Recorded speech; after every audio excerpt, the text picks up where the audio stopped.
আসলে আলাদা আলাদা করে ধন্যবাদ দিয়ে শেষ করা যাবে না। আমাদের এই দীর্ঘ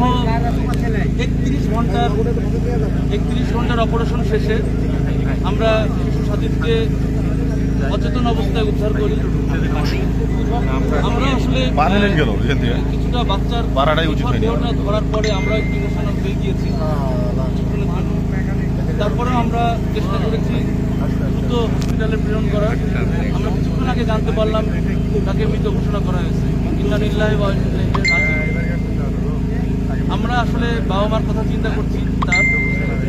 আমরা অবশ্যই তার পরিবারের প্রতি সমবেদনা। তা যেটা বলছিলাম যে অপারেশনটা আসলে কোনো সিস্টেমেটিক কোনো অপারেশন নয়।